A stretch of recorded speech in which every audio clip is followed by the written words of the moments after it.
Hello ಎಲ್ರಿಗೂ ನಮಸ್ಕಾರ. ಮತ್ತೆ ನನ್ನ ಚಾನಲ್ಗೆ ಸ್ವಾಗತ. ನನ್ನ ಹೆಸರು ವೀಕ್ಷಿತಾ. ನನ್ನ ಚಾನಲ್ ಹೆಸರು ಸಿಂಪ್ಲಿ ಬ್ಯೂಟಿಫುಲ್ ಕನ್ನಡ. ಕೂದಲಿಗೆ ಏನೇ ಹಚ್ಚಿದರೂ ಪ್ರಯೋಜನವಿಲ್ಲ. ಈ ಯೂಟ್ಯೂಬ್ ವಿಡಿಯೋ ಎಲ್ಲ ಸುಳ್ಳು.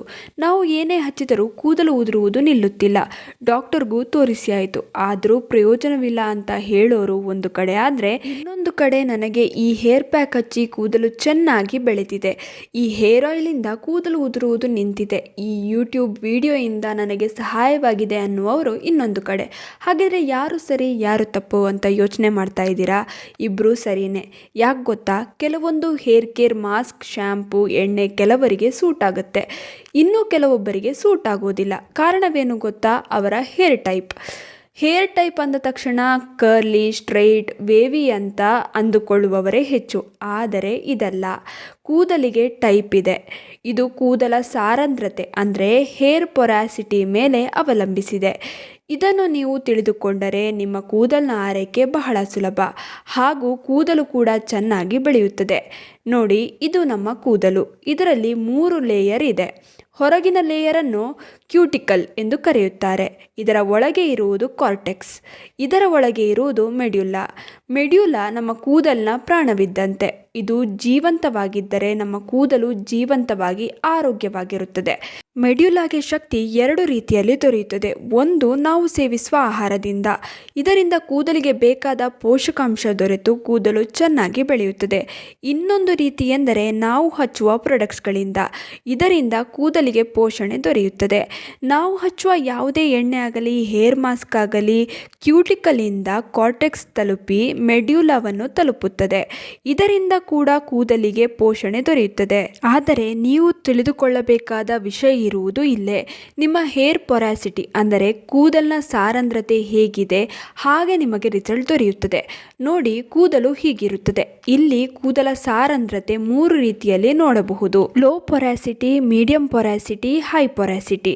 ಇದರ ಅರ್ಥ ನಿಮ್ಮ ಕೂದಲು ಎಷ್ಟು ಮಟ್ಟಿಗೆ ಹೀರಿಕೊಳ್ಳುವ ಶಕ್ತಿಯನ್ನು ಹೊಂದಿದೆ ಎಂದು ಇದರಿಂದ ನಿರ್ಧರಿಸಬಹುದು. ಈ 3 ತರಹದ ಕೂದಲಿನ ಸಾರಂದ್ರತೆಯಲ್ಲಿ ಯಾವುದಾದರೂ ಒಂದು ನಿಮ್ಮ ಕೂದಲಿನ ಟೈಪ್ ಆಗಿರುತ್ತದೆ. ಕೂದಲಿನ ಕ್ಯೂಟಿಕಲ್ ಈ ರೀತಿ ಟೈಟ್ ಆಗಿದ್ರೆ ಅದು ಲೋ ಪೊರಾಸಿಟಿ ಹೇರ್. ಈ ಕೂದಲಿಗೆ ಏನೇ ಹಚ್ಚಿದರೂ ಈ ಕೂದಲು ಏನನ್ನು ಬೇಗನೆ ಹೀರಿಕೊಳ್ಳುವುದಿಲ್ಲ. ಇದರಿಂದಲೇ ಅವರಿಗೆ ಬೇಗನೆ ರಿಸಲ್ಟ್ ಕಾಣಿಸುವುದಿಲ್ಲ. ಹಾಗೆ ಇವರ ಕೂದಲಿನ ಮೇಲೆ ಹಚ್ಚಿದ ಪ್ರಾಡಕ್ಟ್ಸ್ಗಳು ಉಳಿದು ಬಿಡುತ್ತದೆ, ಕೂದಲಿನ ಒಳಗೆ ತಲುಪುವುದಿಲ್ಲ. ಇದರಿಂದ ಕೂದಲಲ್ಲಿ ತಲೆಹೊಟ್ಟು ಇವರಿಗೆ ಹೆಚ್ಚಾಗಿ ಕಾಣಿಸುತ್ತದೆ. ಹಾಗೆ ಲೋ ಪೊರಾಸಿಟಿ ಇರುವವರ ಕೂದಲು ತೊಳೆದ ನಂತರ ಕೂದಲು ಬೇಗನೆ ಒಣಗುವುದಿಲ್ಲ. ಕೂದಲು ಒಣಗಲು ಬಹಳ ಸಮಯವೇ ಬೇಕಾಗುತ್ತದೆ. ಇನ್ನೊಂದು ಹೇರ್ ಟೈಪ್ ಅಂದರೆ ಮೀಡಿಯಂ ಪೊರಾಸಿಟಿ ಹೇರ್. ಇವರಲ್ಲಿ ಕ್ಯೂಟಿಕಲ್ ಸ್ವಲ್ಪ ದೂರವಿರುತ್ತದೆ, ಆದರೆ ಇದು ಚೆನ್ನಾಗಿ ಹೀರಿಕೊಳ್ಳುವ ಶಕ್ತಿಯನ್ನು ಹೊಂದಿದೆ. ಕೂದಲಿಗೆ ಏನೇ ಹಚ್ಚಿದರೂ ಸೂಟ್ ಆಗುತ್ತೆ. ಈ ತರಹದ ಕೂದಲು ನಿಮ್ಮದಾಗಿದ್ದರೆ ಇದು ನಿಮಗೆ ವರದಾನವೇ ಸರಿ. ಇನ್ನು ಕೊನೆಯದಾಗಿ ಹೈ ಪೊರಾಸಿಟಿ ಹೇರ್. ಇದರ ಕ್ಯೂಟಿಕಲ್ಸ್ ತುಂಬಾನೇ ಹತ್ತಿರವಿರುತ್ತದೆ. ಇದು ಬೇಗನೆ ಏನೇ ಹಚ್ಚಿದರೂ ಹೀರಿಕೊಳ್ಳುತ್ತದೆ, ಆದರೆ ಈ ಹೇರ್ ಡ್ಯಾಮೇಜ್ ಆಗುವುದು ಕೂಡ ಬೇಗನೆ. ಆದ್ದರಿಂದ ಇದರ ಆರೈಕೆ ಬಹಳ ಚೆನ್ನಾಗಿರಬೇಕು. ಇನ್ನು ಹೈ ಪೊರಾಸಿಟಿ ಇರುವವರು ಕೂದಲು ತೊಳೆದ ನಂತರ ಕೂದಲು ಬೇಗನೆ ಒಣಗುತ್ತದೆ. ಹಾಗಿದ್ರೆ ಈ 3 ಹೇರ್ ಟೈಪ್ ಅಲ್ಲಿ ಯಾವುದು ಒಳ್ಳೆಯದು ಎಂದು ಕೇಳಿದರೆ ಹಾಗೇನೂ ಇಲ್ಲ, ಎಲ್ಲವೂ ಒಳ್ಳೆಯದೇ. ನೋಡಿ, ನಮ್ಮ ಸ್ಕಿನ್ ಅಲ್ಲೇ 3 ಟೈಪ್ ಇರುತ್ತದೆ: ಆಯಿಲಿ, ಡ್ರೈ, ನಾರ್ಮಲ್ ಅಂತ. ಅದರಲ್ಲಿ ಯಾವುದು ಒಳ್ಳೆಯದು ಅಂತ ಕೇಳಿದ್ರೆ ಹೇಗೆ? ಆದರೆ ನಮಗೆ ಸ್ಕಿನ್ ಟೈಪ್ ತಿಳಿದಿದ್ರೆ ಸರಿಯಾದ ಪ್ರಾಡಕ್ಟ್ಸ್ ಅನ್ನು ಯೂಸ್ ಮಾಡಿ ಕೇರ್ ಮಾಡ್ತೀವಿ ಅಲ್ಲ, ಹಾಗೆಯೇ ಹೇರ್ ಟೈಪ್ ತಿಳಿದ್ರೆ ನಮ್ಗೆ ಏನು ಬಳಸಬೇಕು, ಏನು ಸೂಟ್ ಆಗುತ್ತೆ ಅಂತ ತಿಳಿಯುತ್ತದೆ. ಇನ್ನು ನಮ್ಮ ಹೇರ್ ಟೈಪ್ ಯಾವುದು ಎಂದು ತಿಳಿದುಕೊಳ್ಳುವುದು ಹೇಗೆ?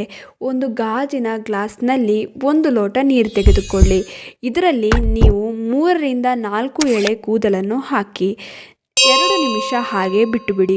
ನಿಮ್ಮ ಕೂದಲು ಮೇಲೆ ತೇಲಿದರೆ ನಿಮ್ಮ ಕೂದಲಿನ ಸಾರಂದ್ರತೆ ಕಡಿಮೆ ಅಂದರೆ ಲೋ ಪೊರಾಸಿಟಿ ಹೇರ್ ಅಂತ ಅರ್ಥ.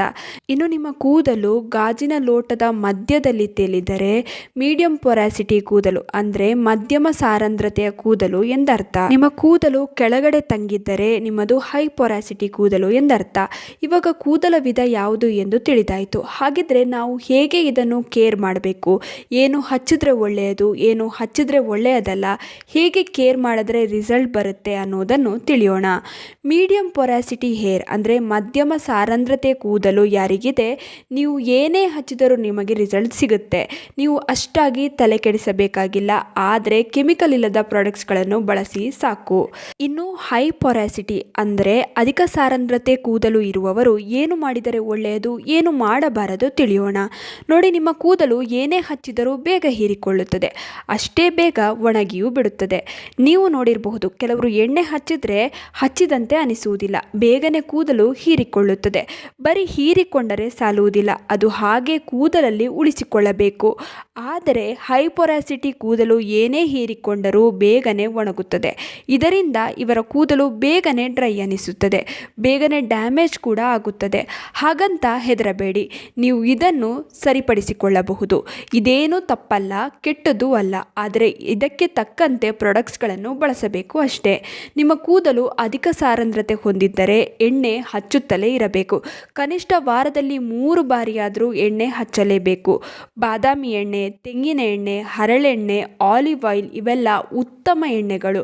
ಈ ಎಣ್ಣೆಗಳಿಂದ ಒಳ್ಳೆಯ ರಿಸಲ್ಟ್ ಹೈ ಪೊರಾಸಿಟಿ ಇರುವ ಕೂದಲಿಗೆ ದೊರೆಯುತ್ತದೆ.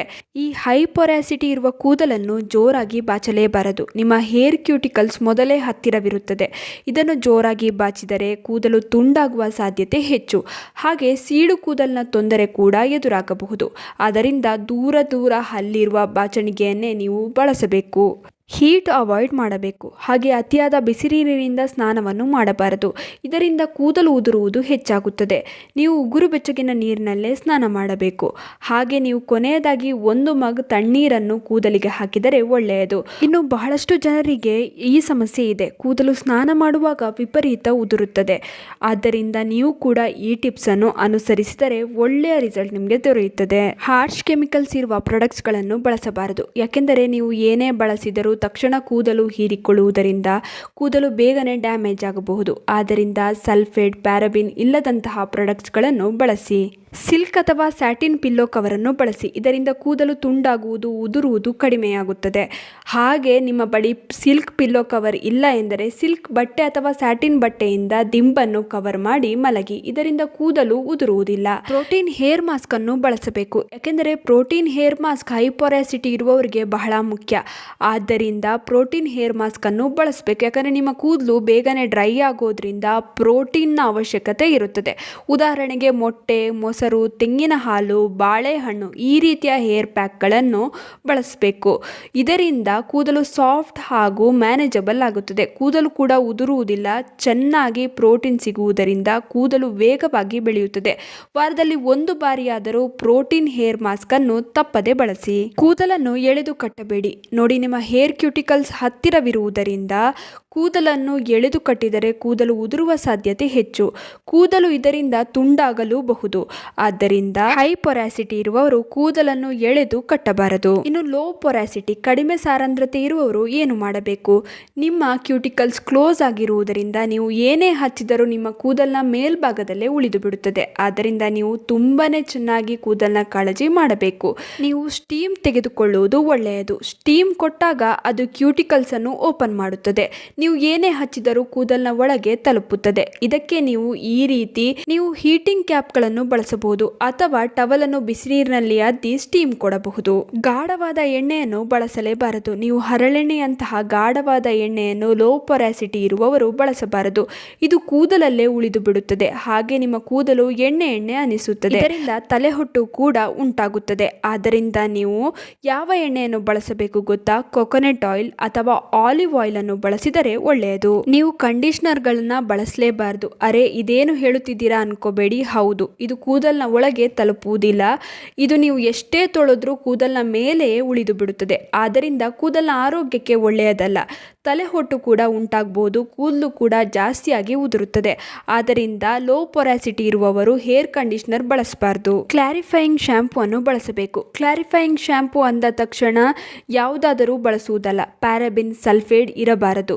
ಉದಾಹರಣೆಗೆ Biotique advanced organic apple cider vinegar clarifying shampoo ಅಥವಾ wow hard water defence shampoo, ಹೀಗೆ ಕ್ಲಾರಿಫೈಯಿಂಗ್ ಎಂದು ನಮೂದಿಸಿದಂತಹ ಶಾಂಪೂ ಅನ್ನು ಖರೀದಿಸಿ ಬಳಸಿ. ಇನ್ನು ಹೇರ್ ಪ್ಯಾಕ್ ಪೇಸ್ಟನ್ನು ಬಳಸುವಾಗ ಎಚ್ಚರವಾಗಿರಬೇಕು. ಸಿಕ್ಕಿದ್ದನ್ನೆಲ್ಲ ಬಳಸುವುದಲ್ಲ. ಅದರಲ್ಲೂ ಮೆಂತ್ಯ ಕಾಳಿನ ಪೇಸ್ಟ್ ನೀವು ಹಚ್ಚಲೇಬಾರದು. ಇದು ಕೂದಲಲ್ಲೇ ಉಳಿದು ಬೀಳುವ ಸಾಧ್ಯತೆ ಹೆಚ್ಚು. ಇನ್ನು ಎಗ್ ಕೂಡ ಒಳ್ಳೆಯದಲ್ಲ. ಹಾಗೆ ಮೊಸರು ಕೂಡ ಬಳಸಬಾರದು. ಉಳಿದಂತೆ ಮೈಲ್ಡ್ ಇರುವಂತಹ ಅಂದರೆ ಗಾಢವಲ್ಲದ ಹೇರ್ ಪ್ಯಾಕ್ ಅನ್ನು ಬಳಸಬಹುದು. ಉದಾಹರಣೆಗೆ ಈರುಳ್ಳಿ ರಸ ತುಂಬಾನೇ ಒಳ್ಳೆಯದು, ನೆಲ್ಲಿಕಾಯಿ ರಸ ಒಳ್ಳೆಯದು, ಅಲೋವೆರಾ ಬಹಳ ಒಳ್ಳೆಯದು. ಈ ರೀತಿಯ ಹೇರ್ ಪ್ಯಾಕ್ಗಳನ್ನು ಬಳಸಿದ್ರೆ ರಿಸಲ್ಟ್ ಕೂಡ ಚೆನ್ನಾಗಿರುತ್ತೆ. ನೋಡಿದ್ರಲ್ಲ, ಏನೇ ಹಚ್ಚಿದ್ರೂ ರಿಸಲ್ಟ್ ಬರುತ್ತಿಲ್ಲ ಎನ್ನುವವರಿಗೆ ಸ್ವಲ್ಪ ಮಟ್ಟಿಗೆ ಈ ವಿಡಿಯೋ ಸಹಾಯವಾಗಿರುತ್ತೆ ಅಂದ್ಕೊಂಡಿದ್ದೇನೆ. ಹಾಗಂತ ತಲೆ ಕೆಡಿಸಿಕೊಳ್ಳಬೇಕಾಗಿಲ್ಲ. ನಾವು ಹೇಳಿದ ಹಾಗೆ ಎಲ್ಲ ವಿಷಯಗಳನ್ನು ಗಮನದಲ್ಲಿರಿಸಿ. ಖಂಡಿತವಾಗಿಯೂ ಕೂದಲು ಸೊಂಪಾಗಿ ದಟ್ಟವಾಗಿ ಬೆಳೆಯುತ್ತದೆ. ಇನ್ನು ಈ ವಿಡಿಯೋ ನಿಮ್ಮೆಲ್ರಿಗೂ ಇಷ್ಟ ಆಗಿರುತ್ತೆ ಅಂತ ಅಂದ್ಕೊಂಡಿದ್ದೀನಿ. ಹೇಗನ್ನಿಸ್ತು ಅಂತ ಕಮೆಂಟ್ ಸೆಕ್ಷನಲ್ಲಿ ತಿಳಿಸೋದನ್ನ ಮರಿಬೇಡಿ. ಆದಷ್ಟು ಈ ವಿಡಿಯೋನ ನಿಮ್ಮ ಫ್ರೆಂಡ್ಸ್ ಹಾಗೂ ಫ್ಯಾಮಿಲಿ ಜೊತೆ ಶೇರ್ ಮಾಡ್ಕೊಳ್ಳಿ. ಹಾಗೆ ಲೈಕ್ ಮಾಡೋದನ್ನ ಮರಿಬೇಡಿ. ನೀವಿನ್ನೂ ನಮ್ಮ ಚಾನಲನ್ನು ಸಬ್ಸ್ಕ್ರೈಬ್ ಮಾಡ್ಕೊಂಡಿಲ್ಲ ಅಂದರೆ ದಯವಿಟ್ಟು ನಮ್ಮ ಚಾನಲನ್ನು ಸಬ್ಸ್ಕ್ರೈಬ್ ಮಾಡ್ಕೊಳ್ಳಿ. ಹಾಗೆ ಪಕ್ಕದಲ್ಲೇ ಇರುವ ಬೆಲ್ ಬಟನನ್ನು ಕ್ಲಿಕ್ ಮಾಡಿ. ಹೀಗೆ ಪ್ರೋತ್ಸಾಹ ಕೊಡ್ತಾ ಇರಿ. ಪ್ರೋತ್ಸಾಹ ಕೊಡ್ತಿರೋ ನಿಮ್ಮೆಲ್ರಿಗೂ ತುಂಬಾ ಥ್ಯಾಂಕ್ ಯು.